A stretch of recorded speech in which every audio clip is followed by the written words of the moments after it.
Assalamualaikum warahmatullahi wabarakatuh. Perkenalkan, nama saya Najrah Hashim, mahasiswa semester 1 dari Prodi Psikologi. Di sini saya akan menjelaskan penyalahgunaan kode etik psikologi sebagai tugas remedial dari mata kuliah kode etik.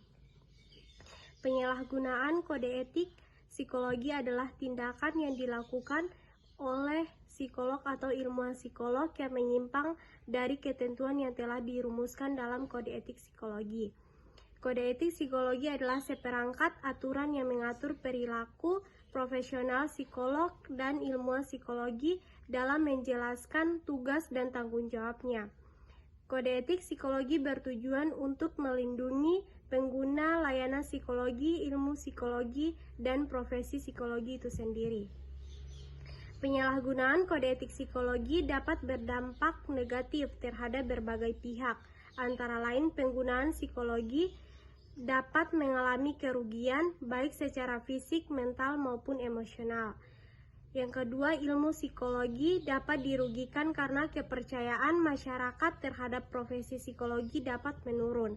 Yang ketiga, profesi psikologi dapat dirugikan karena citra profesi psikologi dapat menjadi negatif.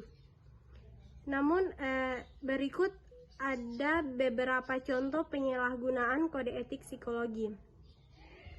Yang pertama, psikologi melakukan praktik tanpa izin memiliki izin praktik yang sah. Kedua, psikolog melakukan praktik di luar bidang keahliannya. Ketiga, psikolog melakukan praktik dengan tujuan yang tidak etis, misalnya untuk kepentingan pribadi atau politik. Yang terakhir, psikolog melakukan praktik dengan cara yang tidak etis, misalnya dengan menggunakan kekerasan atau intimidasi. Ada beberapa contoh kasus penyalahgunaan kode etik psikologi yang pernah terjadi di Indonesia. Yang pertama, pada tahun 2022, seorang psikolog di Yogyakarta dilaporkan ke Dewan Psikologi Indonesia karena diduga melakukan pelecehan seksual terhadap pasiennya. Yang kedua, pada tahun 2021, seorang psikolog di Jakarta dilaporkan ke Dewan Psikologi Indonesia karena diduga melakukan praktik psikolog tanpa izin. Yang terakhir, pada tahun 2022, seorang psikolog di Surabaya dilaporkan ke Dewan Psikologi Indonesia karena diduga memberikan hasil tes psikologi yang tidak akurat.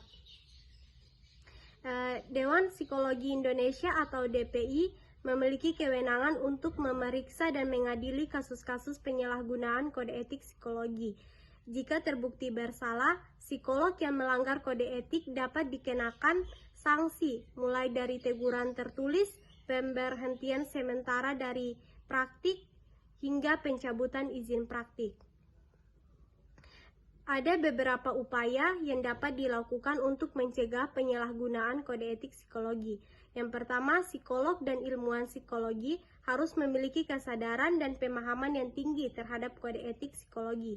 Yang kedua, praktik psikologi harus dilakukan secara profesional dan bertanggung jawab. Yang ketiga, masyarakat harus lebih selektif dalam memilih psikolog atau ilmuwan psikologi yang akan mereka gunakan jasanya.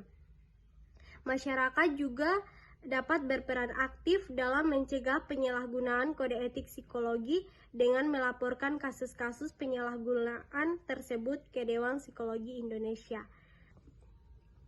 Sekian, itulah penjelasan dan contoh dari penyalahgunaan kode etik psikologi yang dapat saya sampaikan.